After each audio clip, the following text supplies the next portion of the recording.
Errol Spence tweeting his boy. How about you tweet Terrence Crawford, because he on your ass, nigga. Tweet Terrence Crawford. That's why I had to tweet Terrence Crawford. Talk about cuz really like that. Nigga, Terrence Crawford really like that. Scary. Comments like this right here tells it all. Okay? This is somebody responding to a Errol Spence Terrence Crawford video. And you guys see what it says right there. And this is what I'm saying. What does it look like for somebody who called themselves the boogeyman and the truth? This is how people write about him. Now, is this not some of the softest shit you have ever seen in your life? You can scour all of the internet. You can scour all of YouTube, every comment section. You will not catch one Terrence Bud Crawford fan, supporter, or whatever you want to call him, writing some stuff about this, about Terrence Bud Crawford. You're never going to see it. This is only for Errol Spence. And this lets you know everything right there. They saying, hey, Errol Spence has been through a lot. You know, we shouldn't force him to take this fight. Leave him alone, because at this point, if he fight Terrence Bud Crawford, he's never going to recover. We need to all just move on. I like this comment because this is the definition, this is the prime emotion and mindset of an Errol Spence fanatic. Even if this person is not an Errol Spence fanatic, I still like this comment right here, because at least it expresses the mind state and the emotions of how Errol Spence fanatics really feel about this fight. Now, I'm going to say this again. You won't be able to find a comment like this about Terrence Bud Crawford. And what does it look like, you being called the boogeyman and people writing stuff like this about you? Come on, y'all, it don't get no softer. It don't get no softer than this right here. My God. This is how they writing about you? Champ, are you seeing this shit? They talk about him. He's a boxer. But the way this message is wrote, this reads delicate to me. Handle with care. Caution. Glass inside. Breakable. That's what they tell me. Come on now, y'all. We know what it is. But this is a perfect expression of an Errol Spence. This is how you guys really, really, really feel. Man, put his real feelings up in there. Let you know, hey. And peep this, boxing fans. Look what he said. He just wants us to move on now. Move on to where?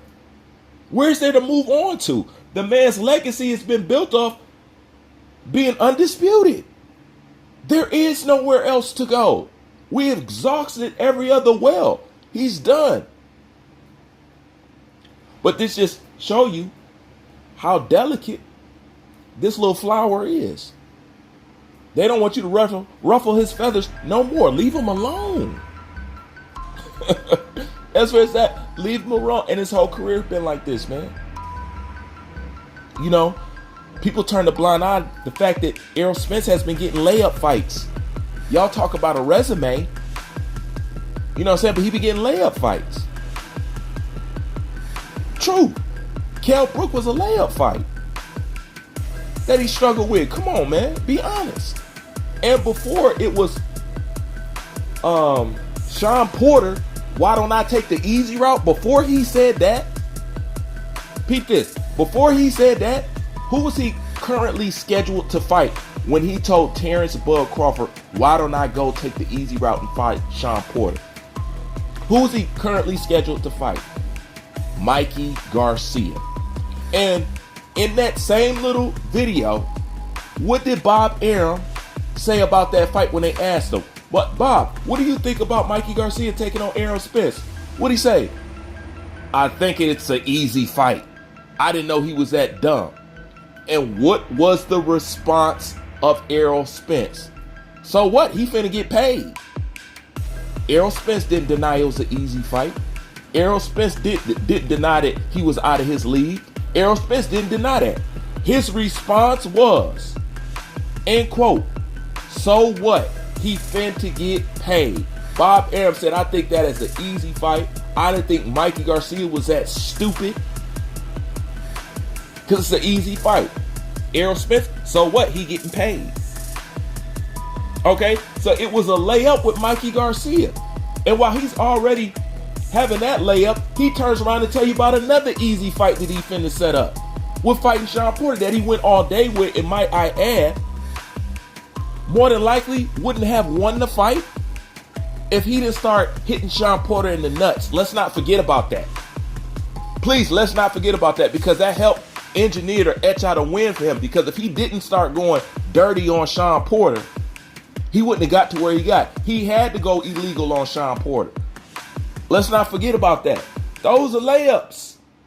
I'm sorry. Now, let's look at it. Does Danny Garcia has a good name? Yes. But talking about a guy that's coming from 135 to 140 to 147, what kind of challenge is that for the so-called boogeyman, the hardest hitting puncher, the next boxing god?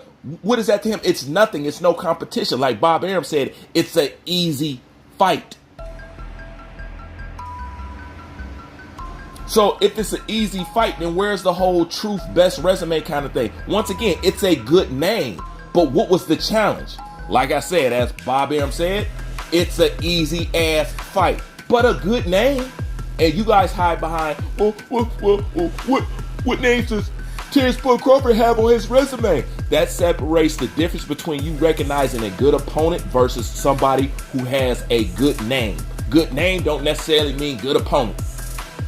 Okay? No name don't necessarily mean bad opponent. It doesn't mean that. But that's what y'all want to hide behind. But you can't hide behind it no more, man. It is what it is. So before it was easy route Sean Porter, it was easy route Mikey Garcia. Then on top of that, you had damaged, collecting Kell Brook. Let's face it. Let's face it. Everybody knew when he went to go fight Triple G what time Kell Brook was on. He was done. He's finna get these last checks. He's finna get this money. That's why he's a perfect opponent. And let me end it with this. Bernie the Boxer said something that was so true, and it was so simple. He said that Errol Spence is fighting good matchmaking fights. We are getting in there with anybody who will get inside the ring with us. Meaning, Errol Spence is being matched. Okay, this is a good fight here. Terrence Bud Crawford is taking whoever will get in the damn ring. It's a big difference. That's matchmaking. The Ooga shit, that's matchmaking. Danny Garcia, that's matchmaking. Sean Porter, that's matchmaking. Terrence Crawford is just trying to get any live body into that ring with him. Like, comment, subscribe, Bruce Wayne. I'm out.